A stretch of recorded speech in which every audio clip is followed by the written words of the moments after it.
What's that? I don't know. Hey, how are you? She was asking about text being on the screen. Cool Scouts, that's all. That's all. We do have hearing assistance available if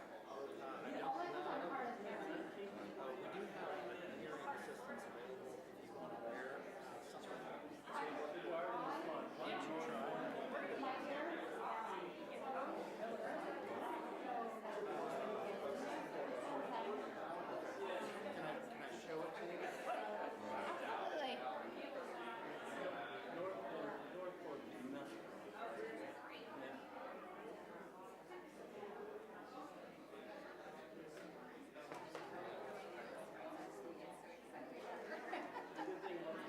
Why don't you try? Can I show it to you? You gotta put something in your ear. That's the issue. All right, let me go to the back. Okay. Thank you.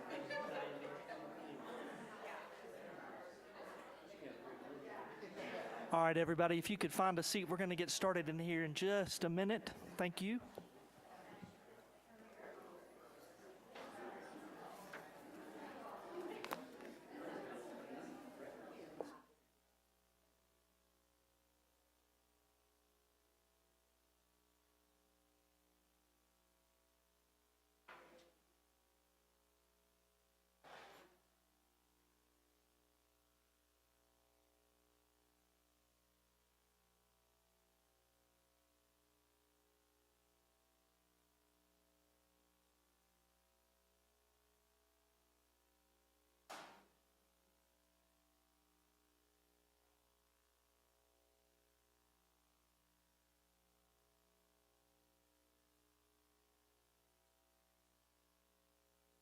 All right, everybody, sorry for the little pause there. There's some business that we needed to take care of. Welcome to our March City Council meeting. It's time to call the meeting to order. As we always do, we're going to start with the Pledge of Allegiance, and if you could remain standing, Mr. Perkle is going to bless our meeting.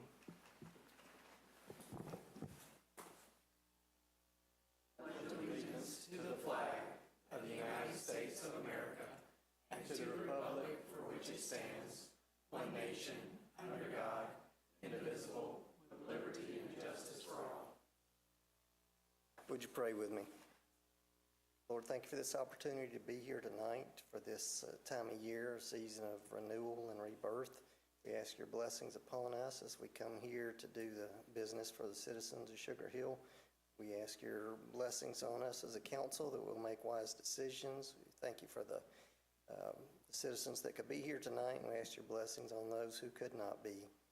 Help us to make this a great place to live. In your name we pray. Amen. Thank you, Mr. Perkle. All right, first order of agenda is approval of the agenda, and I understand that we have a motion with an amendment. Yeah, Mayor, Mr. I'd like to make a motion to amend the agenda to include a proclamation for Student Success Week for our Youth Council. All right, I have a motion to adopt the agenda with an amendment from Mr. Hicks. Is there a second? Second from Ms. Piovison. All those in favor, please raise your right hand. All right, next is approval of the minutes, and that will be for the council meeting and executive session on February the 9th, and the work session and executive session on February the 2nd. Is there a motion? Motion to approve those minutes as stated in the agenda. I have a motion from Ms. Perkle. Is there a second? From who? I'm sorry, Ms. Avery. I married y'all up tonight. Now, I apologize. I have a motion from Ms. Avery. Is there a second? Second. All right, second from Ms. Piovison. I got that one right at least. All right, I have a motion and a second for adoption of the approval of the minutes. All those in favor, please raise your right hand. Good. At least we can laugh about some things sometimes. All right, next we'll move on to awards, presentations, and proclamations, and we have several tonight.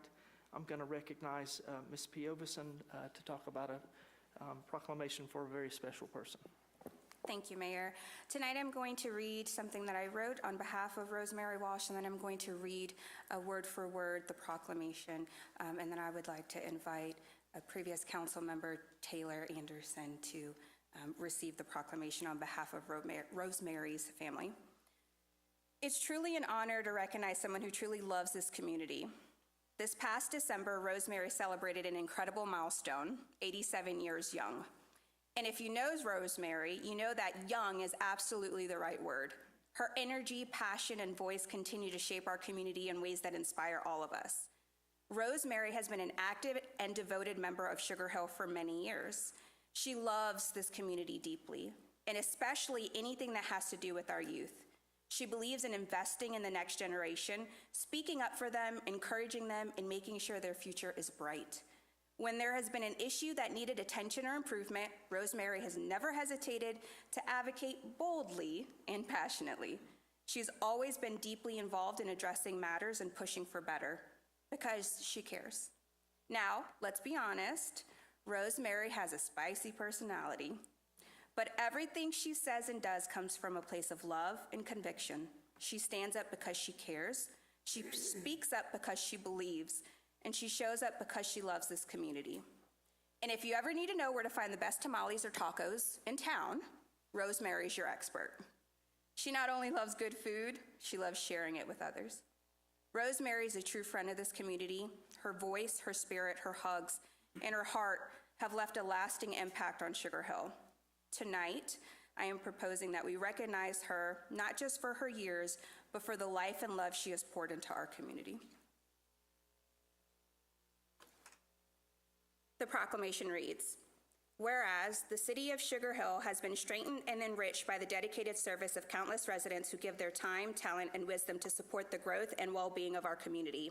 And whereas among these distinguished individuals, Rosemary Walsh has served with exceptional commitment as a member of the Sugar Hill Planning and Zoning Commission since 2007, offering thoughtful guidance, steady leadership, and a deep respect for the city's long-term vision. And whereas, throughout her many years of service, Rosemary has played a vital role in shaping responsible development, protecting community character, and ensuring that growth within Sugar Hill reflects the values and aspirations of its residents. And whereas her diligence, professionalism, and collaborative spirit has earned the respect of city staff, fellow commissioners, elected officials, and community members alike. And whereas Rosemary's contributions have left a lasting impact on the city's planning efforts, helping to create a vibrant, well-designed, and forward-looking Sugar Hill for generations to come. And whereas the city of Sugar Hill wishes to express its profound gratitude for her years of faithful service and to recognize the legacy she leaves through her thoughtful stewardship of our community's future. And now, therefore, be it resolved by the Mayor and City Council of the City of Sugar Hill that we do hereby recognize and honor Rosemary Walsh for her outstanding service to the Sugar Hill Planning and Zoning Commission and extend the city's heartfelt appreciation for her dedication, leadership, and unwavering commitment to the betterment of our community. Thank you.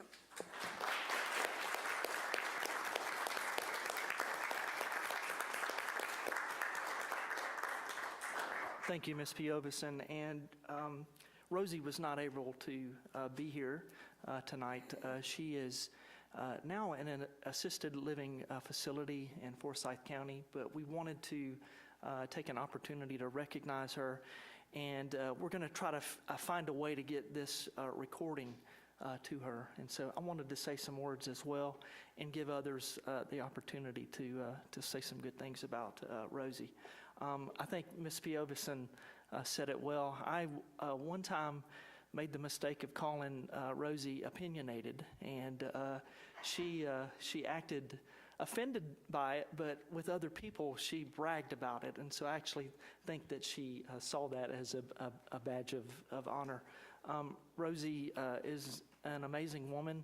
I can't fathom the dedication that it takes to serve that many years on a commission that is very technical and very difficult, and that I quite honestly find boring. But Rosie did it, and she did it with a love for that community that I don't find matched with many other people.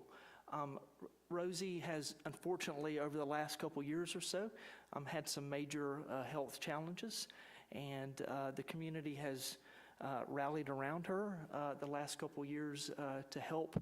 I was involved with a Sugar Hill Church workday at her home a year or so ago, and she got to the point to where she really just needed help with almost anything. And so while we would never, our preference would not be that she would be at an assisted living facility.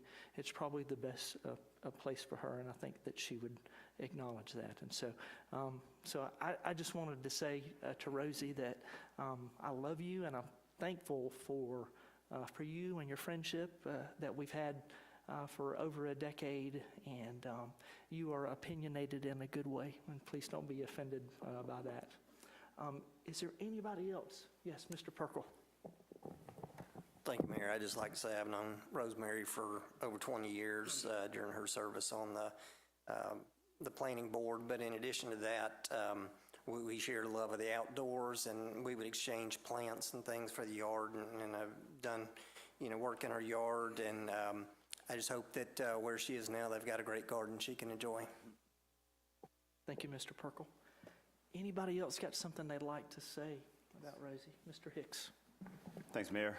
I would say probably right before my first term, I did not have the privilege of knowing Rosie, but once I qualified to come on council, she immediately found a way to contact me and express her support, but not just express her support, she actually went through it with action. She got on the phone, she called people, she got her neighbors to put in yard signs. She was a true advocate for me and was probably a voice of opinions and saying things that I probably wasn't bold enough to say. And that was Rosie, if all of you, all of you that actually knew her. I go on to love her for the person that she was, because again, she was very genuine in what she did. She was genuine in her words. But most importantly, it was never a time that she wouldn't call me and she would actually ask how my son was doing by name.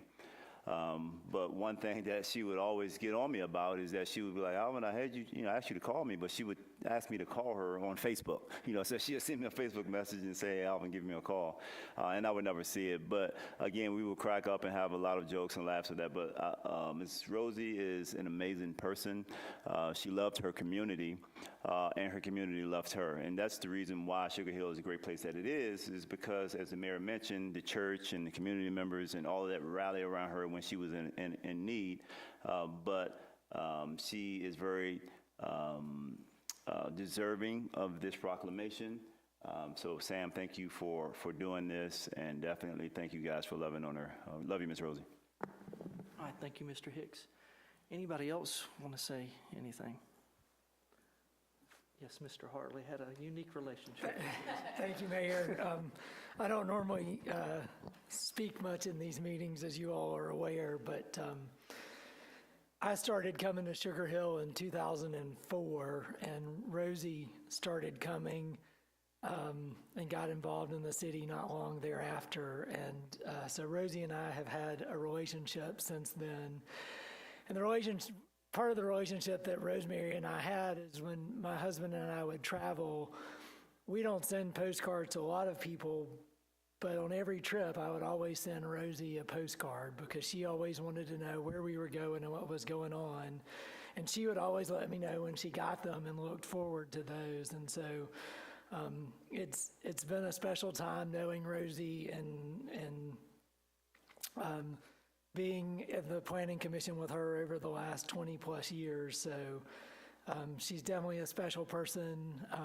Have been to her house, and she, when I lived in Atlanta, came down and we went to dinner, and so it's just been great knowing Rosie over the years. And as the mayor said, I definitely think she's in the right place for her right now. But her spirit will live on in the community. She has just been a tremendous asset to this community, and somebody that's willing to serve for that long is a testament to the type of person that she is. And grateful that I got to spend time with her over the years, and it's just special knowing Rosie, so.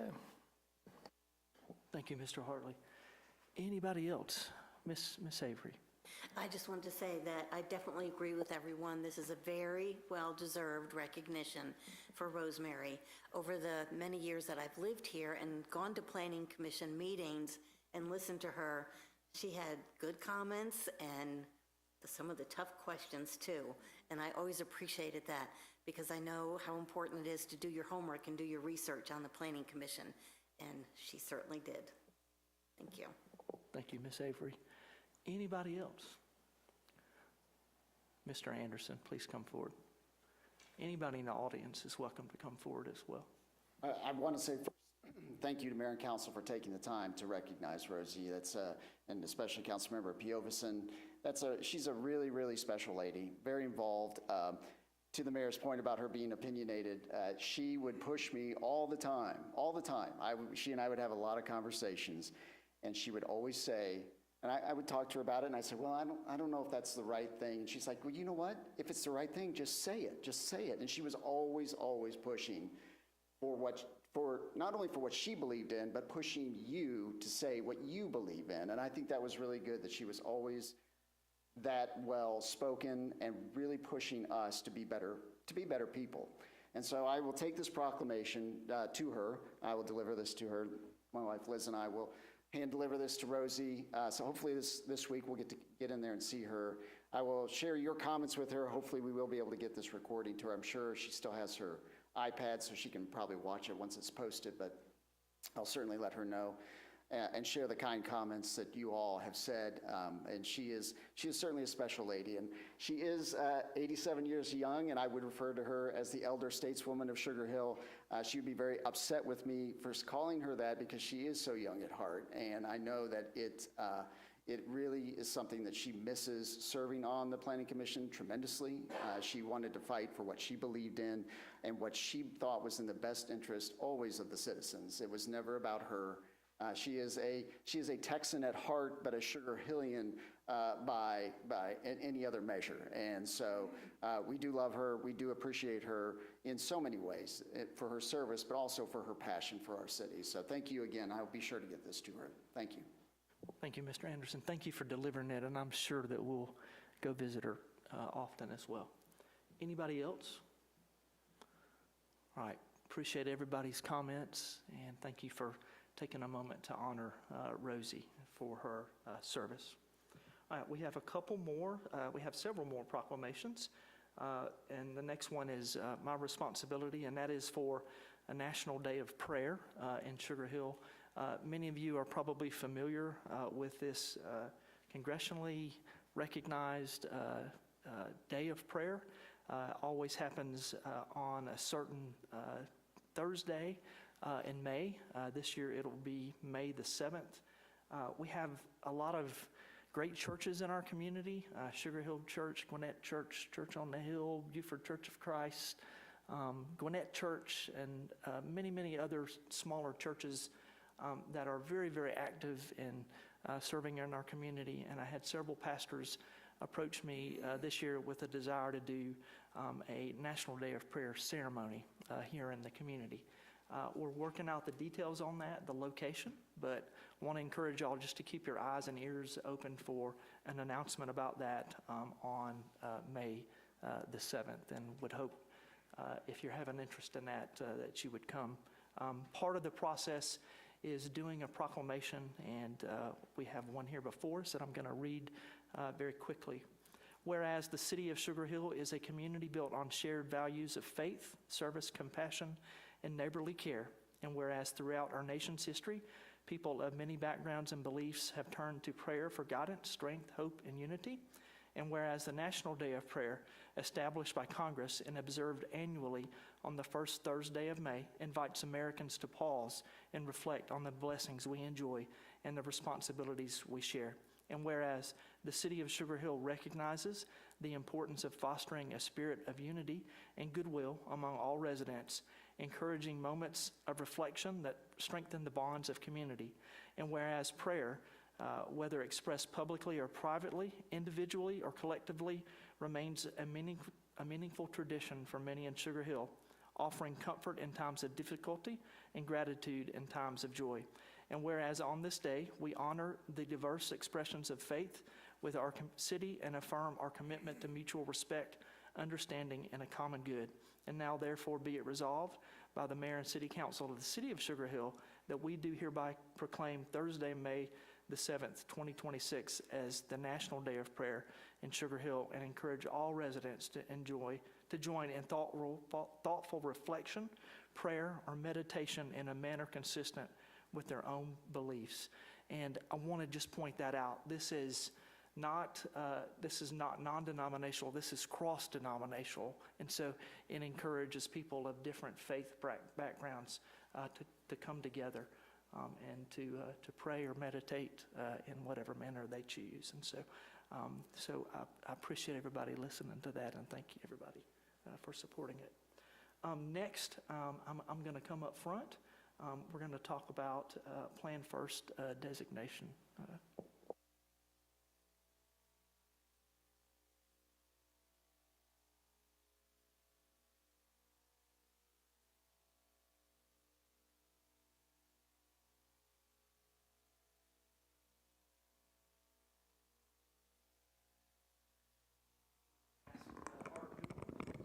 Planning and Zoning Director. Going to give him this, and we're going to talk about it just a little bit. So, several months ago, we talked briefly about the Plan First designation of the Department of Community Affairs, which is something that not many cities or counties are recognizing. Art and I had the opportunity to be at the state capitol a couple of weeks ago, where he was officially given this plaque and recognized along with the other cities and counties that were chosen. I believe that we were one of 11 or 12 I believe 11, yes. that were chosen out of 537 cities and 159. It's a big deal for us to get recognition. The recognition goes to communities that show excellence in planning. They talked about two specific efforts that we have gone through over the last couple years. Our Envision 100, which is our comprehensive plan update, which was a task from the city standpoint. We're aware of that. At that time, you probably saw a lot of notices that went out to the community. We even invited our elementary school kids field trip, and they participated in the process. And that was specifically called out because we took the opportunity to allow future residents to actually instill the vision that they want. We were also recognized for the planning that has took place for the pedestrian bridge under construction right here in our downtown area, as well as some other planning that we did. And that process started with a former planning and zoning director, Kaipo Awana, who is now the city manager for Loganville, or Grayson. Sorry to get that wrong. And of course, it continued with Art when he came to our city. So I just wanted to take an opportunity to put an outstanding job that Art say some words and recognize his. Certainly. Thank you, Mayor.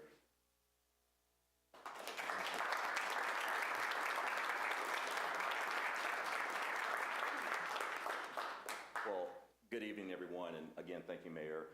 And I'm glad that Mayor Hembry acknowledged Mr. Awana, because I was going to do the same, and I will do that again to my predecessor, Kaipo Awana, who dedicated 20-plus years service here to the city of Sugar Hill. And many of you all know Kaipo, or if you didn't know him, you probably ran into him. He helped you at some point, worked with Kaipo, and so I wanted to make sure to acknowledge him this evening.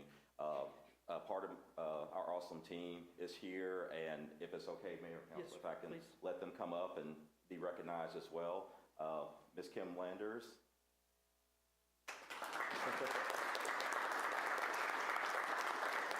Ms. Nicole Klein.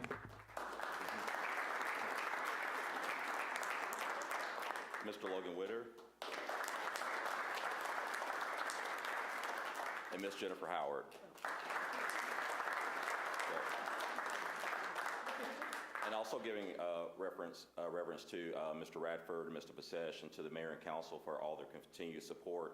As a new person here in the role, their help has been invaluable. This is just part of the planning and development team. We're right downstairs. If you ever need anything, please come give us a holler.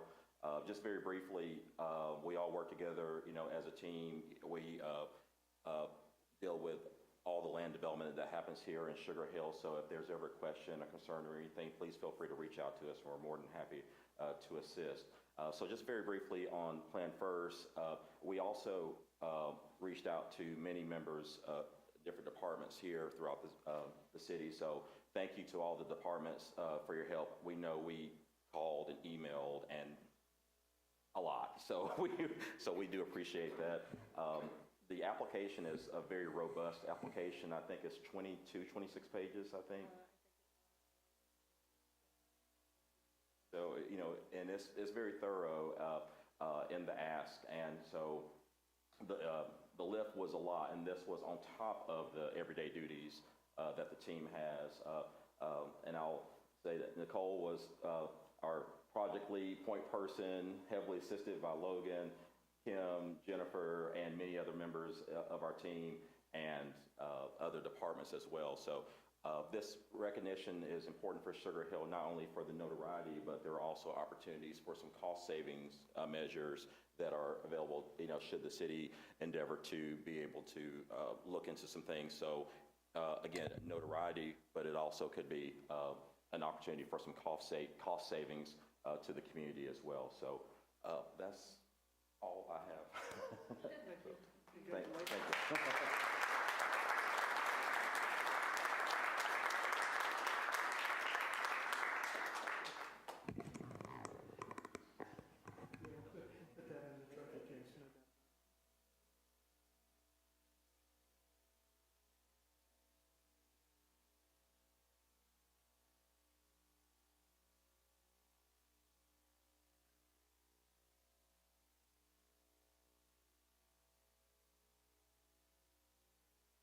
All right, I feel like I'm getting some exercise tonight. All right, next up, and this was amended, added to the agenda, I'm going to recognize Mr. Hicks for something related to our youth council. Thank you, Mayor. As you know, our youth council is a group of bright, shining kids within our Lanier North Gwinnett schools. They do such an amazing job of looking for opportunities, of how they can support the community, but also how they can grow in their knowledge. I'm super grateful for Victoria and Madison, the staffers that help support and work alongside the Youth Council to really just guide them for their knowledge, but also for their willingness and want to work within the community. So one of the things that the Youth Council themselves worked on was establishing a proclamation for Student Success Week. And to save myself all of the whereases to read, I'm going to allow them to do that during their Youth Council report. But I do want to just go on record of stating that if you are not following the Youth Council on their social media page, I highly encourage you to go on Instagram and follow them. They're really engaged in providing updates on council meetings. They're really intentional, but also very prescriptive of how they're delivering it to allow it to be very digestible for those that may be unaware of how local government and the government works. And so it is really refreshing to see our youth providing that level of context, but also they have grown their social media presence and allowing other kids to be really, really, really interested in local government. and I've been receiving tons of emails and text messages from students that I've never heard of or known, asking about how to get into the Youth Council program. And so that's a good problem to have, and looking forward to that problem. But really, I want to go on record of stating how proud I am of the Youth Council. Valerie Brockman is the mayor, and she's going to come up during Youth Council report and read the proclamation. But I am very happy of the work and the job that they're doing, and I appreciate the council for supporting the amendment to this agenda, because, of course, this proclamation would be utilized as you were here through the month of March. So thank you all for the time, and Valerie will read it during the Youth Council report. Thanks, Mayor. Thank you, Mr. Hicks. I can't wait. I think it has like 40 whereases. It's going to be fun to listen to. All right, we're going to move on to reports, and I'll start with the city attorney, Mr. Hartley. Thank you, Mayor. I have no report. All right, thank you. Next, we'll move on to city council, and I'm going to start with Ms. Avery first. Thank you, Mayor. I just want to say that they say thank you to everyone who is here tonight. I always am so appreciative of our residents and guests who leave their home and come out here and come to our council meeting to either listen or also offer comments or their questions and concerns, and I really appreciate that. Thank you. Thank you, Ms. Avery. Ms. Piovison. Thank you, Mayor. I wanted to take a moment to share a few updates from the past several weeks. So in February, I had the opportunity to attend council training with about 250 newly elected city officials from across the state. The training was very rigorous, but it was also incredibly valuable. It covered topics like municipal governance, ethics, best practices, all of which essentially help us, right, in serving our residents thoughtfully and respectfully. I did not sleep through any of the training. I just want to make that clear. I absorbed all of the information. Okay. I also had the privilege of attending the Inclusive Task Force think tank. And during that session, we discussed ways to continue improving amenities and resources within our community for children and adults with various disabilities. It was very productive, and the biggest takeaway was being able to hear from the founder of Hope for Hall, and she has an organization that specializes in inclusive playgrounds and advocates for spaces where people of all abilities can play and grow, which is important for us, being that we're now building an inclusive playground. I'd also like to highlight an upcoming event for the Inclusive Task Force. So they're going to be hosting a sensory safe Easter egg hunt on March 28th, and that's designed to provide a comfortable and inclusive experience for children and families who benefit from a sensory-friendly environment. So if you would like a link to that, please see me after. In addition, I've been spending time working with our youth council and talking with them about ways to appropriately manage their mental health and how to support others who may be struggling with mental health challenges. These are important conversations, and I'm proud of how thoughtful and engaged these young leaders have been. At the end of the month, the Youth Council will be hosting a Mental Health Awareness Week to help bring attention to these issues and provide helpful resources for their peers. I'm grateful for the many individuals and groups in our community. I can echo Ms. Avery in saying that it's wonderful seeing so many of you here tonight and continue to see you in our future council meetings. Thank you, Mayor. That concludes my report. Thank you, Ms. Piovison. Mr. Page, you're up next. Sure. Mayor. As we enter into spring here in Sugar Hill, lots of exciting things happening in the life of our city. Hope you go to our website and check out our Facebook and Instagram pages for all the amazing events coming in. I don't have a lot to share tonight, but I do want to highlight two upcoming town hall meetings. Our District 4 Gwinnett County Commissioner Matthew Holtkamp will be having a town hall on Monday, March 23rd from 6:30 to 8 p.m. at the Water Tower Meeting Room. He'll be there along with other county leaders just to talk about the state of our county and, of course, answer any questions that our residents might have. And then also this upcoming Saturday, March 14th at 9 a.m., Matt Reeves and Sue Hong, two of our state representatives that both serve various parts of Sugar Hill, they will be at Hammerhead's Restaurant right down the street in Suwanee for a quick town hall meeting as well to talk about insurance affordability, property tax relief, and then, of course, offering constituent services. So if you find any of those two meetings valuable, feel free. Hope you go out, or if you just want to simply listen about the updates going on in and around our county and our state, they will be sharing lots of great information. But with that, Mayor, that's all I have. Thank you, Mr. Page. Mr. Hicks. Mayor, I have no report. All right, Mr. Perkle. Thank you, Mayor. I believe my wife covered everything I needed to say.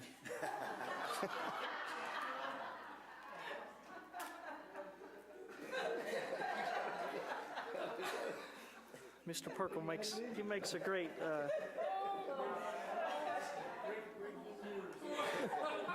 he would make a great comedian, there's no doubt about it. All right. Next report is from me, and hopefully I can get through it without calling somebody the wrong name, so never going to live this down. Just in line with the National Day of Prayer, I wanted to talk just very briefly about a meeting that Ms. Piovison and Mr. Hickson and I participated in a couple weekends ago.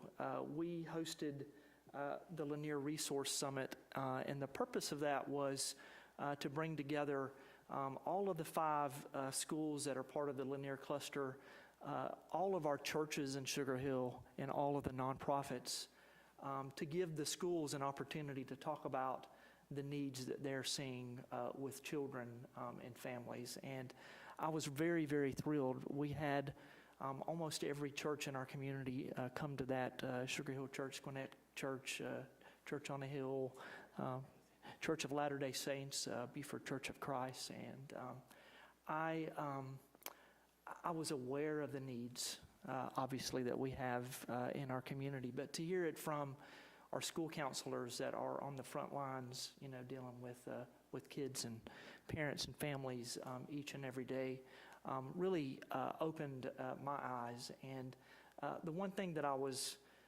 most struck by is just the differences between the 3 elementary schools that we have.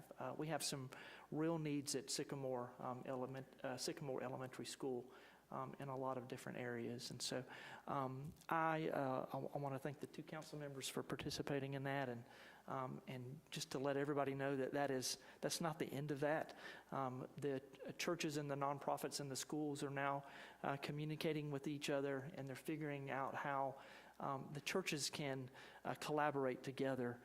Instead of serving individually, they're going to find ways to work together to serve our schools. And so just wanted to tell everybody about that. I'm also thankful for everybody that's here tonight. Thank you for coming. Next, I'm going to hand it over to our city clerk for her report, Ms. Whittington. Thank you, Mayor. I do not have a report this evening. All right. That's unusual. We will move on to she's a lady of few words tonight. We're going to move on to our city manager's report, and I'll recognize Mr. Radford for that. Thank you, Mayor. I hope you picked up the month in review in the back. It has a lot of information about what's going on in your city and how your facilities are being used, and how you can engage in any activity you want to that for your family with our parks and obviously our golf course and our downtown and the like. But what I'd like to do is start off with Assistant City Manager Troy Basesh to give us an update on some activity at the E-Center as well as on the golf course. And then I'll call on Avery next after that. So I'm going to pull a Jane Whittington and to say that I'm going to need some backup for my report. But while I'm getting our Parks and Recreation Director to come up to the podium, I did want to update you. I have been working with the Beaufort Post Office and Beaufort about some of the actions the council took last month about a couple of streets in Sugar Hill that we're changing the traffic control related to. So that is in the works, but it's not imminent, so we'll get information out to the residents prior to any significant changes. All right, Mr. McQuaid, come on up. Good evening, everyone. Great to see you this month. Congratulations to our planning department and everybody who worked really hard. I know that's a huge success. Congratulations to you all. Recreation's doing well. The weather's getting better. Unfortunately, we're going to have a little cold spell coming up, but looks like spring's in our future. With that being said, we got several things going on. Our golf course had a great month of February, and so far the month of March is starting off fabulous as well. If we can just get past some of this rain that we've had, the course will be in excellent shape for more play. But all in all, the course is busy every single day that we have good weather, and we don't look for that to change anytime soon. The ice rink is down. It just needs to be removed. They have about another week and a half of that removal to do, and then we'll have our nice green open going on, and a lot of splash pad work that needs to be done before our new season starts in that part of it. The East Center Fountain project that's going on, I'm sure all of you guys have walked it up there and saw that there is some construction going on the upper fountains. There was some back parts of that were starting to fade over the last 8 years of construction, and we just needed to make a decision to do it. So you see that it's down. However, with weather, they are working through it, and the new fountains will be up nice and they'll look beautiful here in the next few weeks. The Ridge Lake Park Playground project is completed, as you've seen. It is used every day. I was out there today. There were probably 10 to 12 kids that were out there, or children, excuse me, that were out there playing and having a great time. The park was packed tonight, as it is every night, I believe, with good weather. We do plan on having a ribbon cutting. However, we would like for the new pavilion to be built next to the playground before we do that, so that should be coming up in the next few weeks as well. We'll let everybody know. The E-Center, will be closed next week. I want to make sure everybody knows that. It won't be closed. I'm sorry, the E-Center will not be closed. The E-Center Gymnasium will be closed Wednesday through Sunday next week. That's past all our leagues. That's past everything else that has happened. This is every 2 years we refinish our floors in the gym, and it's that time of year to do that as well. That, again, that is next Wednesday through Sunday. I believe the dates on that are the 18th through the 22nd. As for that, that concludes my report, unless everybody has any questions. Thank you, Mr. McQuaig. Thank you. Ms. Simmons, you want to come on up?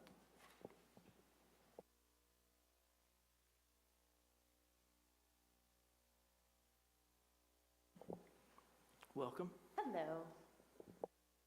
So this past weekend, we had the Broad Street Film Festival. It was very well attended. Our marketing team has posted some photos from the award ceremony on social media if you'd like to go and check those out. This upcoming Saturday, we have 2 different events going on in downtown. One is the Broad Street Jazz Band will be opening for Joe Gransden's Sinatra Saturday, 7 p.m. in the Eagle Theater. And then the All Nashville Roadshow rental will be happening in the Landing that same evening. So both of those things will be going on simultaneously. Plan accordingly, please. The following Sunday, we have the Sweet and Sour 5K in the morning. So parking will be used downtown for that run on the Greenway. Artios Academies then moves into the theater the week of 3/15. So they'll be in 3/15 through 3/21. For one of their performances. The 21st is a busy day because they will have a performance, and then they will also have, we will also have a 5K in downtown as well as paint and sip in the museum and art gallery. Then on the stage, Children's Theater moves in with Junie B. Jones. They will be in for that following week. During that week, we will have the city's birthday on the 24th. Happy 87th.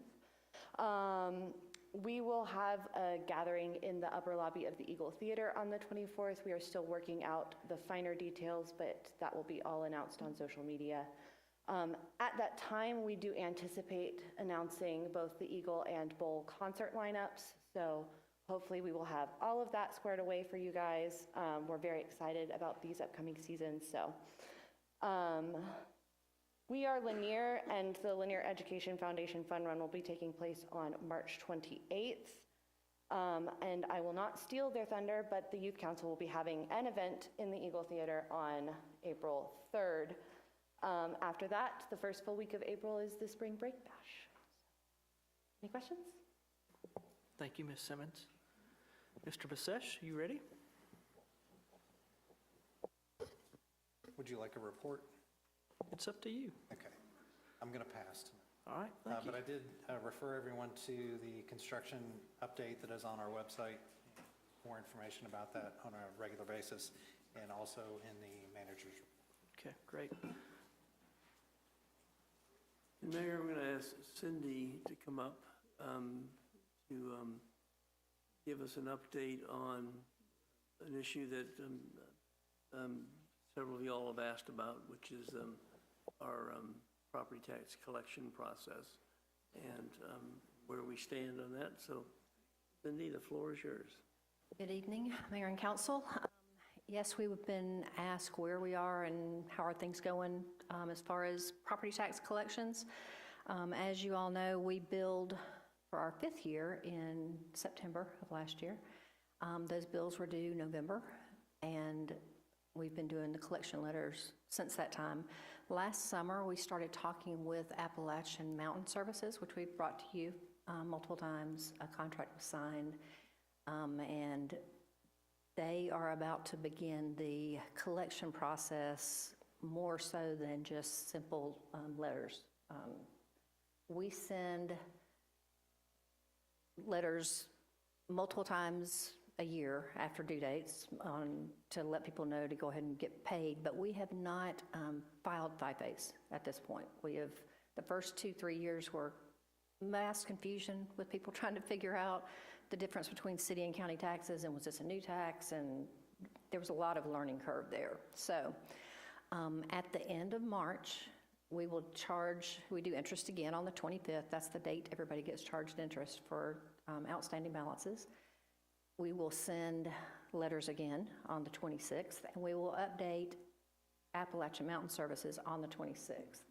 So any outstanding amounts due for 2 years or more will be given over to Appalachian Mountain Services, and they will begin the process of collection and the process of filing the liens and the tax sale. That is a very, very involved process. The first letter will be sent out on city letterhead from them, but on city letterhead. The city staff will continue to receive payments, take calls, be the center, the hub of any collection that goes on. Our staff will take care of that. But with the 20-day letters and the 10-day letters and those kind of things, Appalachian Mountain Services does all of the research behind the scenes.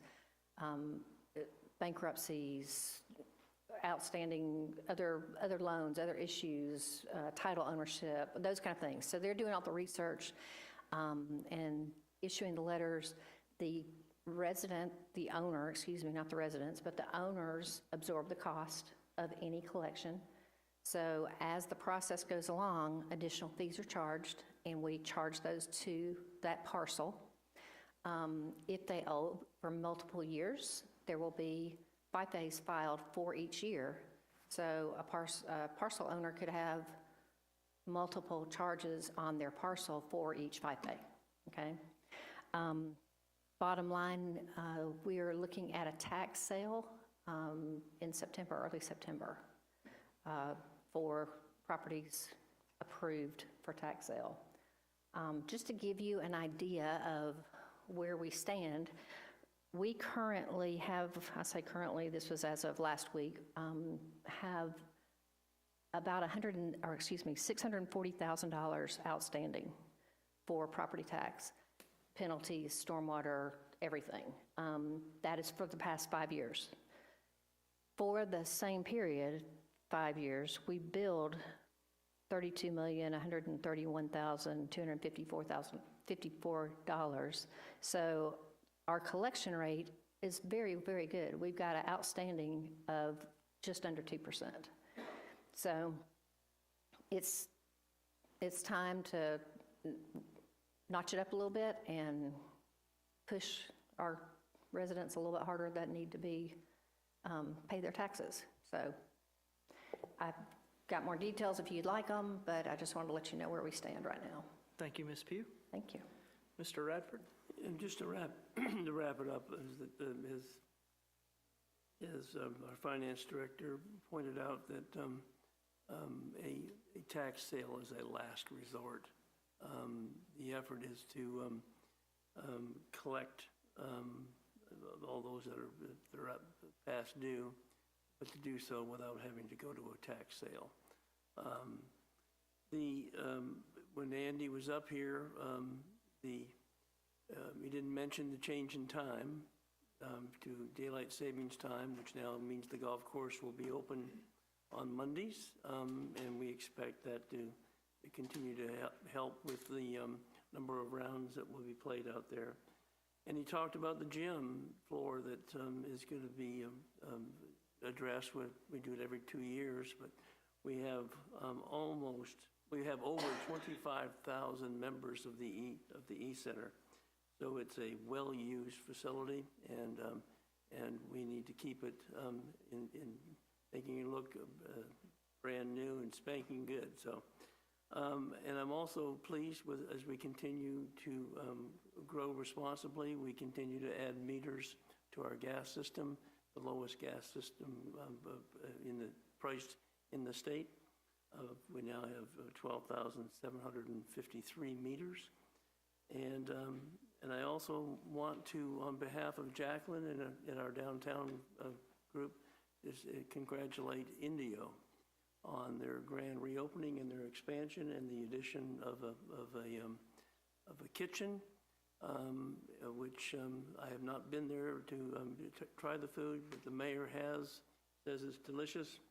And they also have a stage in the front part of it and more seating. So it's a wonderful addition to our downtown campus. With that, Mr. Mayor, that concludes my report. Thank you, Mr. Radford. Next, I'll call up the Youth Council for their report. Welcome, y'all. Please just tell everybody your name. I'm Violet. I'm the mayor of Youth Council. I'm Anjika, and I'm the secretary of Youth Council. I'm Jeffrey, and I'm a Youth Council member. Awesome. So I just wanted to briefly go over our actual report before our long proclamation. So I'll try to go through it quickly. First off, we're super grateful to On the Stage Children's Theater for allowing us to come watch them in person. We watched their production of The Outsiders, and it was incredible. We had so much fun filming content about it, and we can't wait to help promote their future productions, so hopefully they get a little bit more attendance to witness all of the incredible stuff that they're doing there. We're so happy that we're becoming a little bit more involved with our community partners. Thank you to Ms. Piovison for filming with us regarding some of her passions with the Inclusion Task Force and mental health, which does tie into our Student Success Week and our proclamation, which I wanted to start with a huge thank you to our advisors, Alvin Hicks, Victoria, and Madison, in addition to city staff that we have been emailing a lot. Thank you for answering my emails. And I'm super proud of all the work that our council members have been putting in behind the scenes. We've been meeting at Starbucks every Wednesday to work on this for 2 hours at a time, in addition to everything that's been going on at home.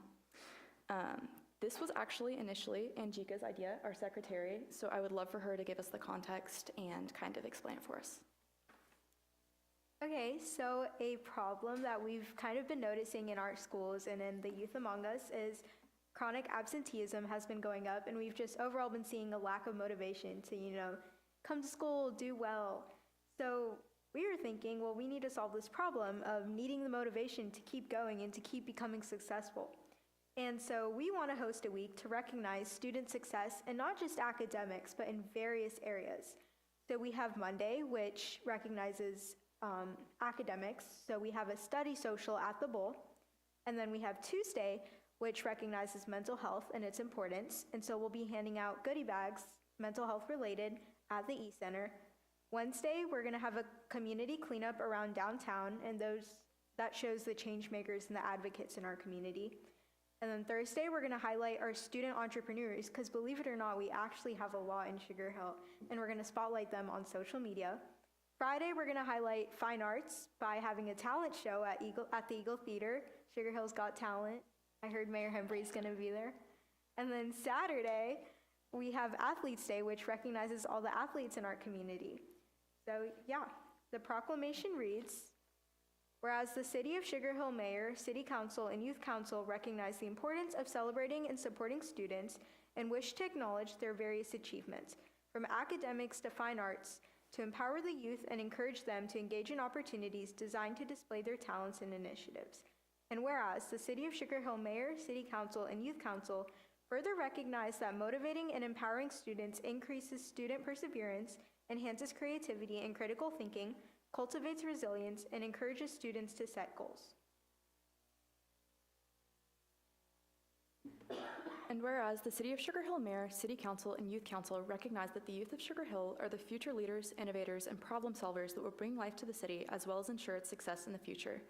And whereas the City of Sugar Hill's committees and councils are open to the public, and thus it's integral that our citizens, specifically our youth, get involved through programs like the Sugar Hill Youth Council, which inform those involved on the inner workings of their own city. And whereas city officials and council members play a role in the community themselves, recognizing the important role of teachers, mentors, parents, and the community in uplifting students. Daily, various adults in the community play an integral role in shaping the success of students by consistently uplifting students through guidance, encouragement, and acts of service. Whereas city officials have various jobs within the council and the city, they recognize that students contribute to the community's success in multiple ways.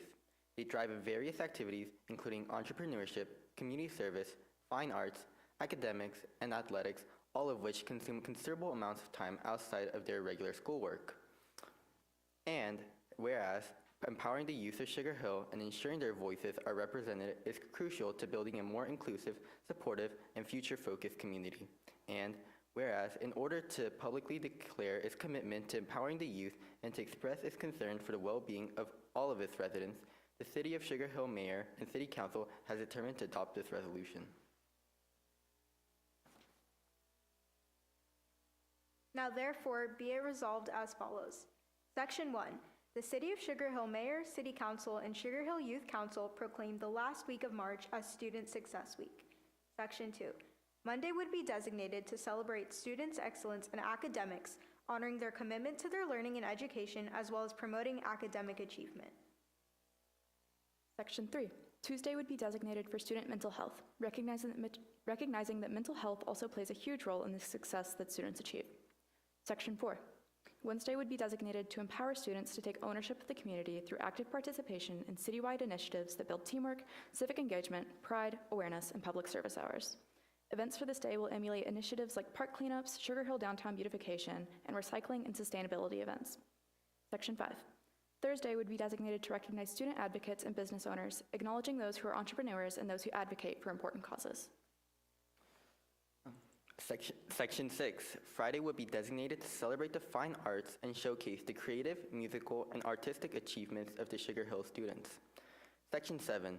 Saturday would be designated for all student athletes within the City of Sugar Hill, showcasing the countless hours that these students put into the sports they participate in. And finally, Section 8. Sunday would be designated as a support system day, highlighting those who support students in their endeavors, such as parents, teachers, mentors, and community members. That is all. Thank you, Mayor and Council.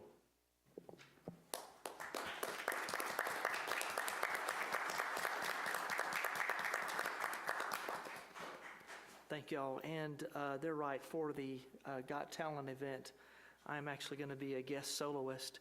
And yeah, it's going to be interesting. Between now and the date, I'm supposed to learn how to play something on the violin. So come out. It'll be interesting to see and to hear. But I'm always proud to support our youth council. So thank y'all for doing all of this. It's amazing. All right, next we're going to move on to citizens and guest comments. And this is an opportunity for anyone from the public to have up to 3 minutes to say something that's on their mind about Sugar Hill. And Mr. Hartley, he always helps me keep the time for everybody. When you come up, if you don't mind, just please give your name and address for the record, and we would appreciate it. Is there anybody that wishes to take advantage of that time? Yes, ma'am. Come right up to the microphone. And just give us your name and address for the record. Okay. Can I plug this in? Yes, ma'am. I've got some photos, and the photos that you're going to see are going to be, the first ones are going to be the after photos. Got it. And just remember, everybody has 3 minutes, and but that does not count against your 3 minutes, but I just wanted to remind everybody well, about that. I told them that I didn't know that I could speed read and punch through this too.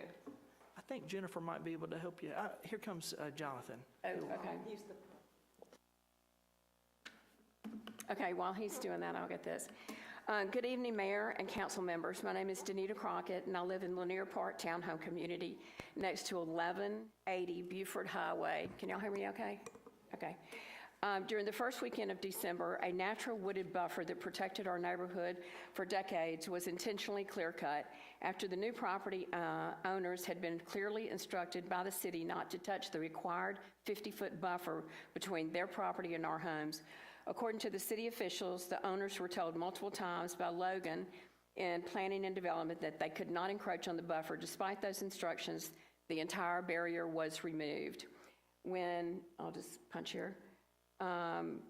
When city instructions are ignored this openly, it raises an important question for residents, whether the protections the city has put in place for the neighborhoods are truly being enforced. When another group decides to do the same, the owners will be able to tell them, go ahead, you will not be fined. What once provided privacy and protection for our neighborhood is now completely stripped. For more than 3 months, residents have had to look directly to this exposed property, and the natural barrier that once existed will never be restored. We understand the owners have agreed to plant a double row of evergreen trees in roughly a 50 by 200-foot L-shaped buffer, but as of today, nothing has been planted.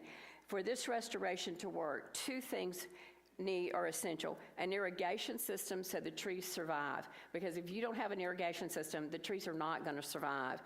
And then if any trees survive within the next 3 years, I'm asking that they be replaced with the same height tree immediately. Because and then another thing they're doing is the buffer starts at 50 feet. We're not asking for the buffer to be placed at the fence, because I want to go into the 50 feet, because we're looking at this massive piece. Look at the picture right there. There are also practical questions. Let's see, the owners have not been fined. So, and for knowingly violating the buffer requirements. We went out there on a weekend, on a Saturday and Sunday, and the whole property was being clear cut. And I emailed Caleb that weekend, and he went over there that Monday, the first weekend of December, and he shut that down. And it's been shut down for 3 months, and we've been looking at this. So it's got to be cleaned up. And there's also practical questions that remain unanswered. The property has very limited space for parking, and we understand asphalt is not allowed, so where will they park? The traffic is already a challenge for residents. We could barely turn north getting out of our neighborhood. What will this traffic do to our neighborhood? There's a website for this construction of a mosque, and it states that they have services that meet 5 times a day. 7 days a week. They start before 7 a.m. and they end after 9 p.m. A church is, 2 or 3 times a week, but this is going to be an all day, in and out, and it's what's it going to do to our neighborhood and Buford Highway? We have also been told that there's a small house, and I saw it today because I pulled up into the property, and all the trees have been clear cut from it, and that property they are going to use for a worship, and I'm almost finished. And so I don't know when their long-term is. If it's a 5-year project, 10-year project, but it's been very difficult for the residents of Lanier Park to look out our windows and see this that we're looking at. And just let me get to this. I respectfully ask the council to investigate this situation, and now you're seeing the wooded area, okay? And ensure that the property protections intended for neighbors like ours are upheld. This property is 3 acres. Isn't zoning a minimum of 5 acres for a place of worship? We ask that the property be cleaned up immediately and the buffer planted with irrigation immediately and be planted 50 feet inside the fence, not up against the fence. Additionally, why are these owners not being fined? They have shown that they cannot be trusted. So, thank you for your time. Yes, ma'am. Thank you for your presentation. All right, is there anybody else that wishes to take advantage of this time? Ma'am, no applause. Yes. Thank you, sir. If you could just give your name and address for the record, and thank you. So you have up to 3 minutes. I live in the Harbor Clause subdivision. I'd like to say a word of thanks to the Marshal's office. I was recently on vacation for 2 months, and I was pleasantly surprised by their dedication. And the time they spent, to come by my property definitely elevated my peace of mind, during my vacation. I'd like to acknowledge that. Thank you very much. Thank you, sir, for that acknowledgement. Is there anybody else that would wish to take? Yes, sir, please come forward. And thank you for being here. Good evening, Mayor and Council. My name is Terrell Joseph. I'm the owner of Action Spot Arena here in Sugar Hill, located at 225 Peachtree Industrial Boulevard. Action Spot Arena is an interactive entertainment venue where people come to participate in activities like axe throwing, splatter paint, spin art, and rage rooms. Our goal has been always to create a safe, welcoming place where families, friends, and groups can gather and enjoy unique experiences together. Each activity in our venue is structured and supervised by trained staff, so guests can have fun while also maintaining safety.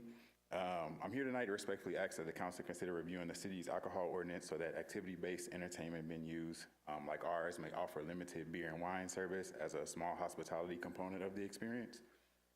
Many cities across Georgia have already adapted their ordinance to allow venues such as axe throwing facilities, bowling entertainment centers, and other interactive recreation businesses to offer beer and wine service. In those cases, alcohol is not the primary focus of the business, but simply enhances group experiences such as birthdays, corporate outings, and team building events.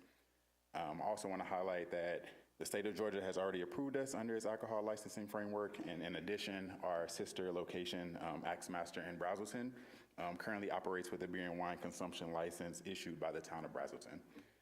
We have successfully and responsibly operated there with no issues. Our staff is trained to proper ID verification and responsible service practices, and all activities are monitored by team members. From a safety standpoint, venues like ours actually provide a very controlled environment. Guests receive safety instructions before participating. All of our activities are supervised, and the focus of the visit is the experience itself. So again, alcohol would just be limited to beer and wine and remain secondary to this activities.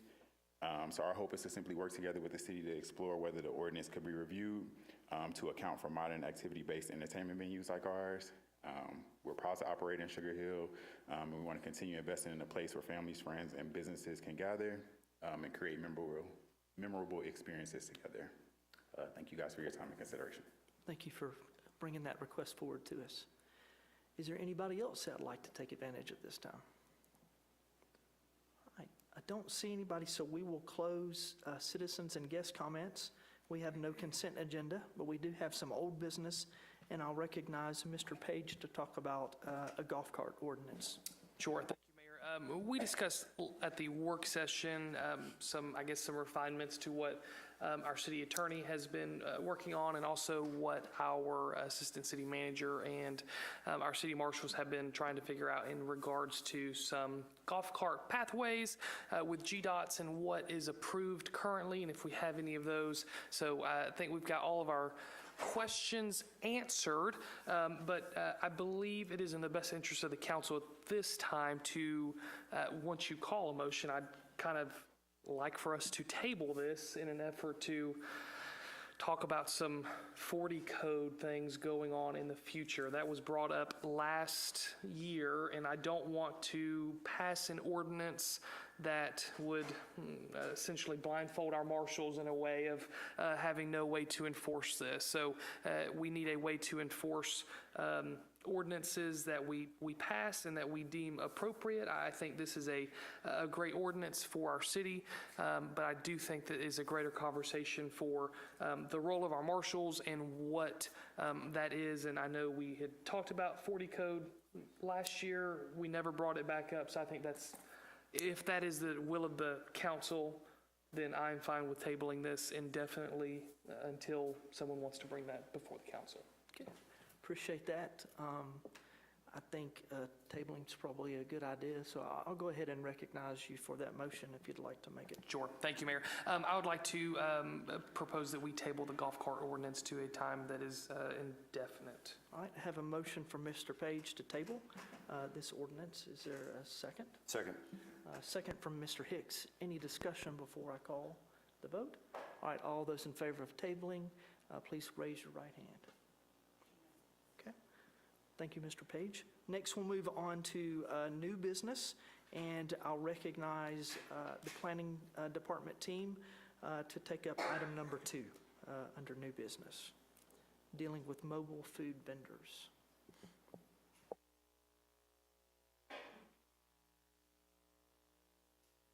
Thank you, Mayor.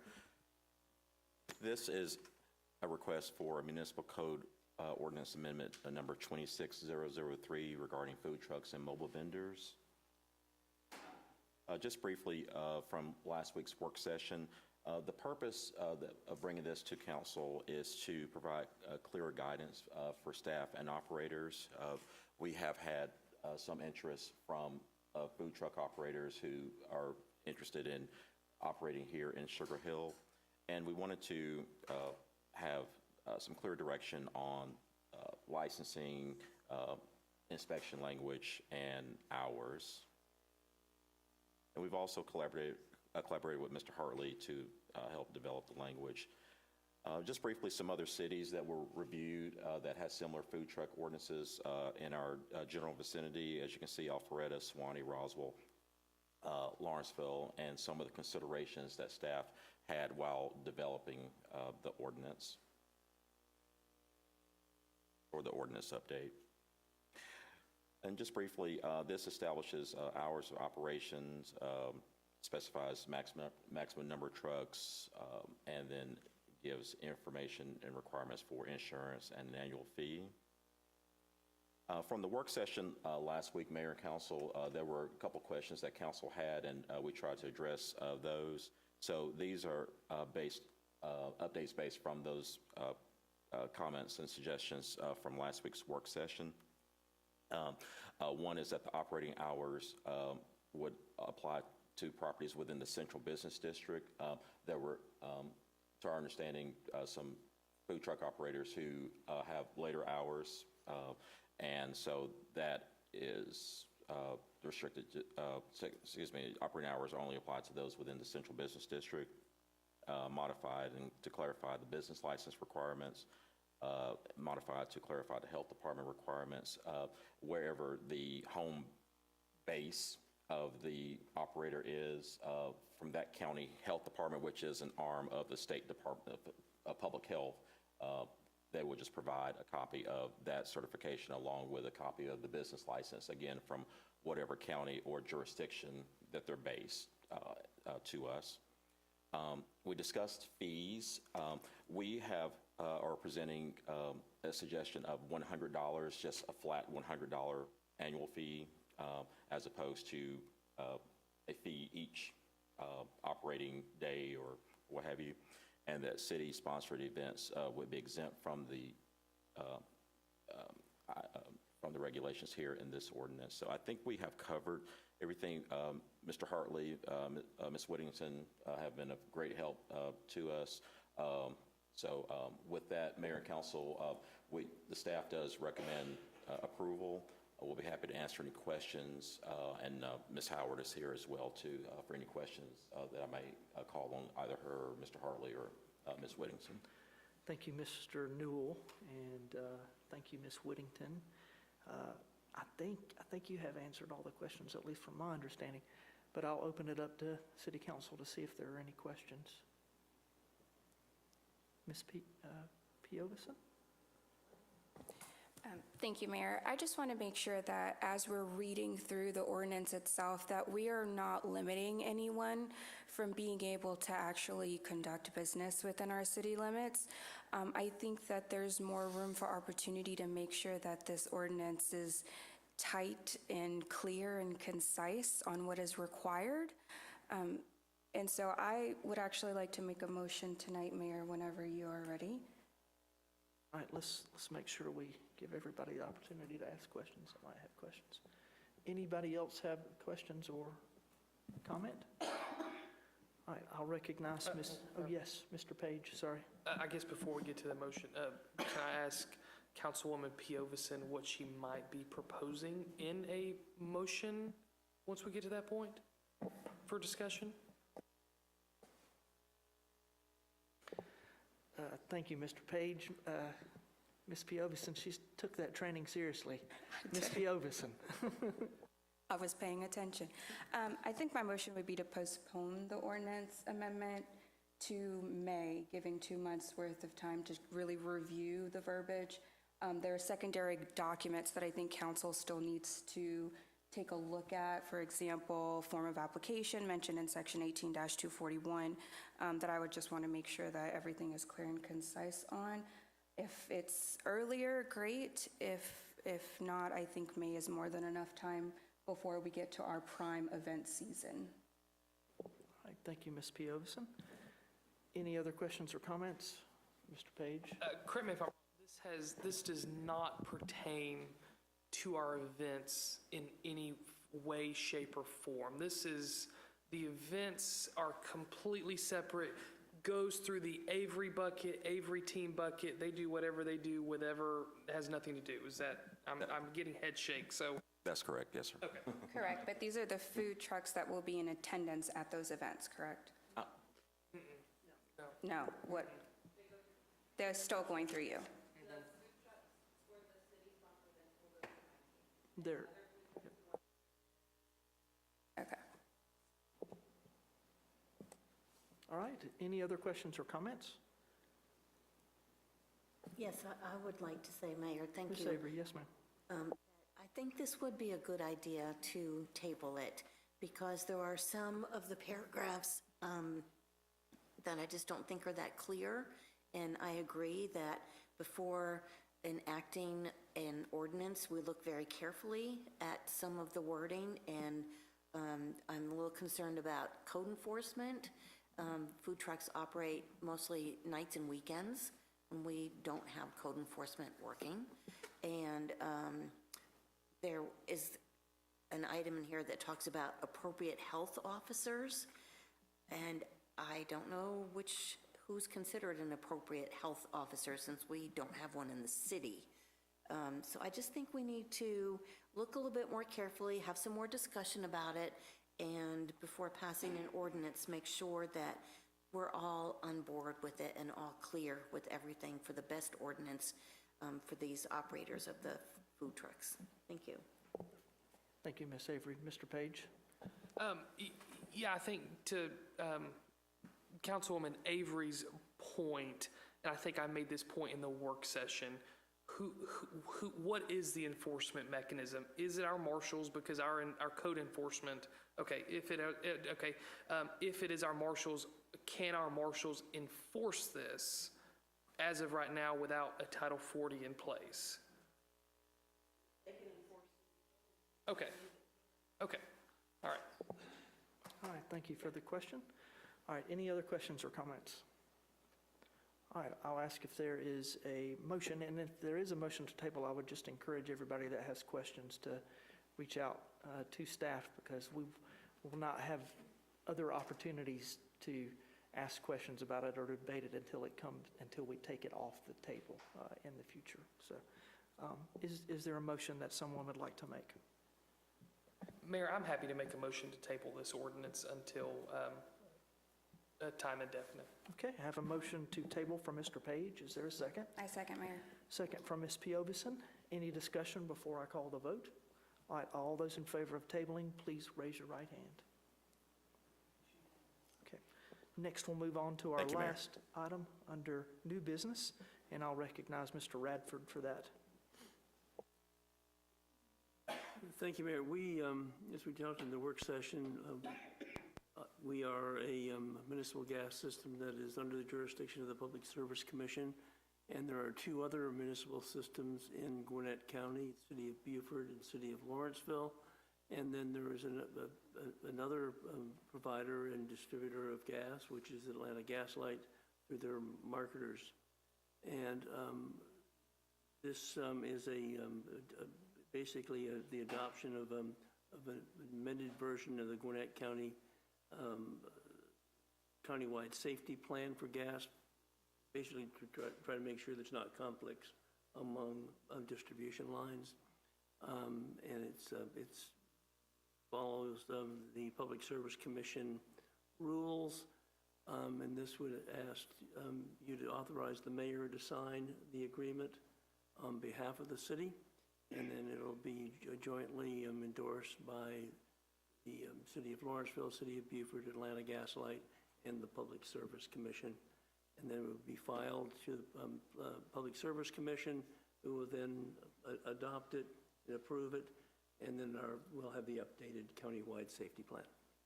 Thank you, Mr. Redford. And I think also provides an opportunity for those lines that run through multi-jurisdictions, for there to be opportunities for those jurisdictions to work together in the case of an emergency. Yep. All right. Any questions of Mr. Radford before I call for a motion? All right. Is there a motion? Mayor, I'll make a motion to approve the Gwinnett Countywide Safety Plan on natural gas. All right. I have a motion for approval from Mr. Page. Is there a second? All right. Second from Mr. Perkle. Any discussion before I call the vote? All right. All those in favor of the motion, please raise your right hand. Great. All right. We are done with the agenda. We have no need for executive session tonight, and so I'll entertain a motion to adjourn our March City Council meeting. Motion to adjourn. I have a motion to adjourn from Mr. Hicks. Is there a second? Second from Mr. Perkle. All right, all those in favor, please raise your right hand. All right, we are adjourned, and we'll see you next month for our work session.